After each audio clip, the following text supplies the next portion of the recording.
Hey, how's it going, everyone? My name's Colton, and I like to talk about Bibles, books, and theology related things. Today, I want to bring you 10 books that I enjoyed the most in 2024. I fix my eyes on Christ. I fix my Now, I eyes realize on that it's not over yet, and I will finish a few more books before the end of 2024, but I wanted to go ahead and make this video because I feel like, with one exception, these are pretty much set. So what I'm going to do is give you 5 books in a nonfiction category and 5 books in a fiction category, and then a bonus book-ish thing to give you at the end. Okay? And I'm going to kind of list them from 5 to 1 of my favorites in each category. All right. Let's begin with nonfiction.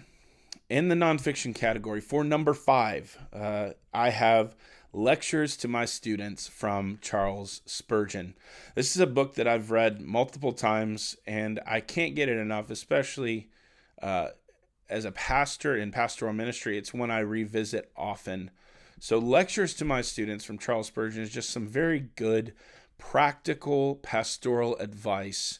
And if you're a pastor watching this, if you're not a pastor, it's still worth reading, I think, just because there's good content. But I can't recommend it enough. There's going to be things in there that you don't agree with, like any theological book. There's going to be nuance, but for the most part, I think it's a solid book with instruction for those in pastoral ministry. Number 4, I have Authority by Jonathan Leeman. This book is awesome. It really helped me understand better what biblical categories for authority look like. So if you're a Christian wanting to make sense of what does it mean for a certain person or government or church to have authority, what authority do they have? How does that work? I can't recommend Leeman's book enough. It's tremendously helpful and biblical, I might add. Number 3, I have 5 Lies of Our Anti-Christian Age by Rosaria Butterfield. I'm a fan of Rosaria. She wrote a book a while back called The Gospel Comes with a House Key about Christian hospitality. Loved that book, really enjoyed it. This one is about just sort of the shifting culture and the way things are going and how to be a Christian in that culture and to watch out for certain pitfalls that come up regarding just the ethics of the culture, the way things are changing, and where we need as Christians to stand our ground. So 5 Lies of Our Anti-Christian Age, Rosaria Butterfield. Number 2, Bully Pulpit by Michael J. Kruger. This book was just tremendously eye-opening, and it has to do with the authority piece. You know, it's kind of, it could be, I would read this in conjunction with Leeman's book on authority. What does spiritual abuse look like in a church, and when is it taking place? I think it's vitally important for us to understand this. As a pastor, I want to understand this so I don't do it, and I also want to understand it for people who have been hurt by the church or who have been hurt by other pastors, and to kind of get a better reason on what may have been going on there. Highly recommend it, especially if you're one of those who has some church hurt or you're processing some things and maybe it comes from leadership problems. Read this book to protect yourself, to arm yourself, and if you're in the process of trying to find a local body to plug into, I think it's a fantastic read. Bully Pulpit, Michael J. Kruger. And number 1, the number 1 nonfiction book, and most of these are Christian, they're all Christian and theology related. I mean, what did you expect on this channel? But number 1, Precious Remedies Against Satan's Devices by Thomas Brooks. This book was just so instrumental in me this year, to just equipping me through some of life's challenges, through some of the deception, even in my own heart. It's one of the Puritan paperbacks, and I don't think it can be overstated how wonderful the Puritans can be to read. So if you've never read Precious Remedies Against Satan's Devices by Thomas Brooks, I would urge you to get a copy and read it. It's not a super long read. It's very helpful. It's edifying to the soul, and it equips you with biblical truth on how to live the Christian life and put sin to death and beware of the traps that the enemy sets, because they're real. So Precious Remedies Against Satan's Devices, Thomas Brooks. That's the number one nonfiction book I recommend. Now to the fiction category. Fiction is fun. I love reading fiction. I don't talk about it enough on this channel, I don't think, but I'm a big fiction reader. I would argue, in the side note, a plug for another book that's not on this list that I read several years ago from Tony Reinke called Lit, which is a book about reading books, and how helpful it is can't be understated. But one of the things Reinke argues in that book is that reading fiction really helps us to read the Bible well. It engages the imagination. So read some fiction this next year in 2025.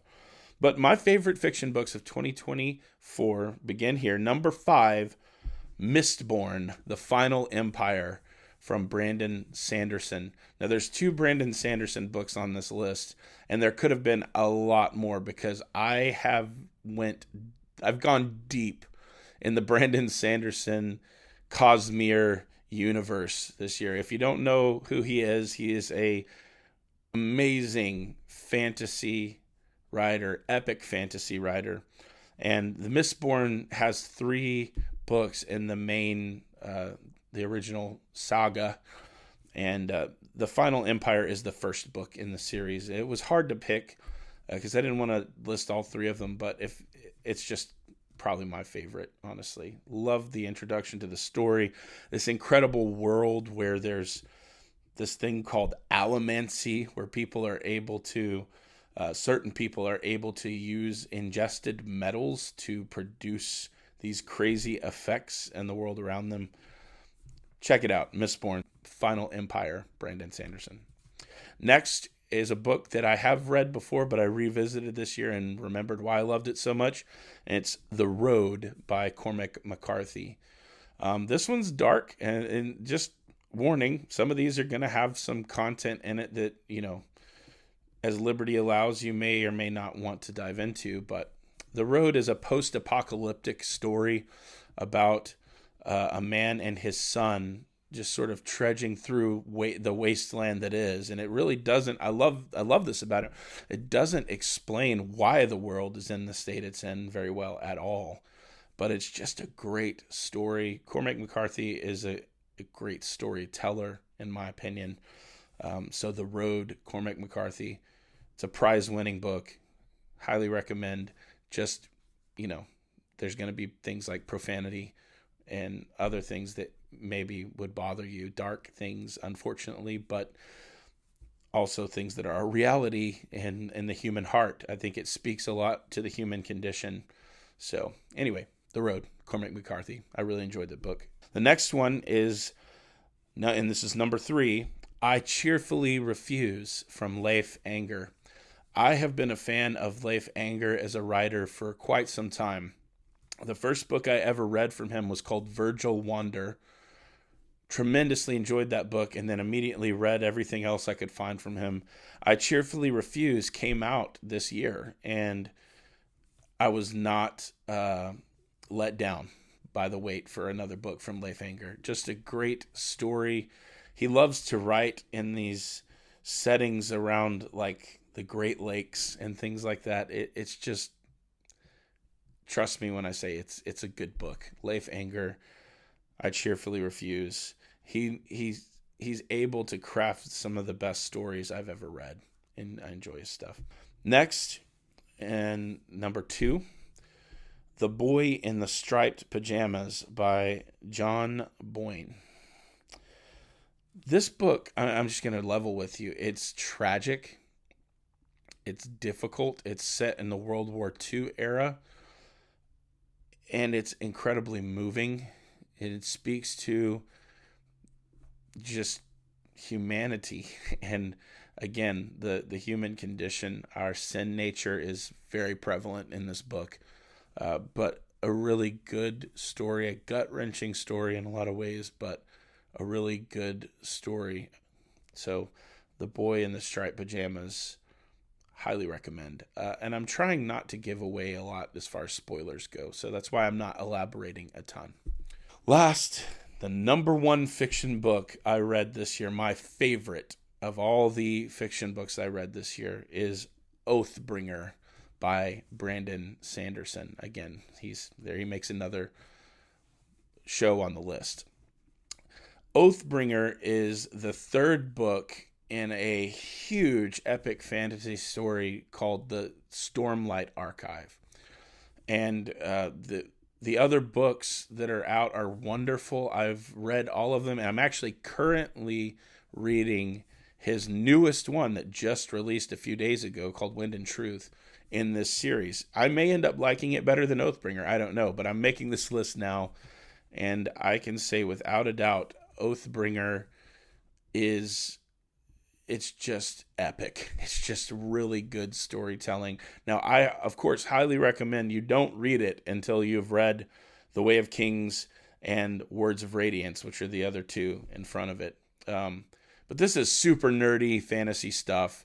It's very well done. Sanderson is without a doubt my favorite modern fantasy writer. He just is doing really great stuff, and I enjoy it tremendously. So check out Oathbringer. Really check out the two books before it. Get into Sanderson. I promise if you're a fantasy lover, you won't be disappointed. And last, the bonus category, since I do talk about theology books a lot in here and the Bible a lot here, I wanted to share from a pastoral perspective what has been my favorite commentary this year.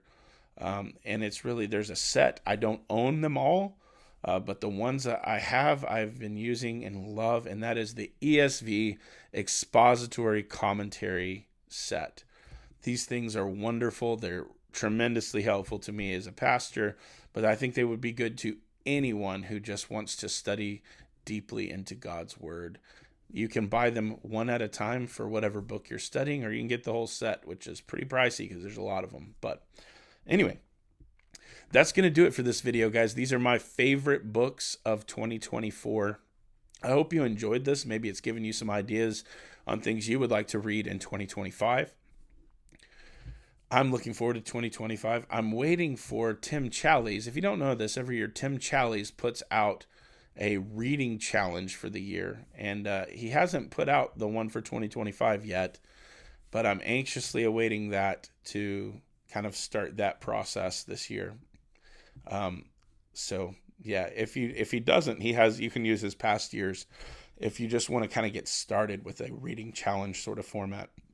And while we're talking about books, I use Goodreads to keep track of things. So if you are on Goodreads, I'll link my profile down below. Join me on there, and let's see what each other's reading. It's fun. It's a good time. This year I did not read as many books as I had set out to.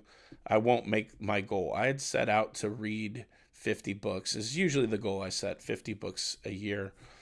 This year it looks like I'm going to come short of that by about 10 books or so probably around 40. But that's not, the point is not nailing it every time. Man, my life's been busy. You know what I'm talking about. You've had that as well, I'm sure. So, but setting a goal, I think, is always helpful to me. Anyway, find me on Goodreads. Let's have fun this next year in 2025 reading books. Thank you so much for watching this video, guys. I'll catch you in the next one. Don't forget to like, comment, subscribe if you haven't already. See you later.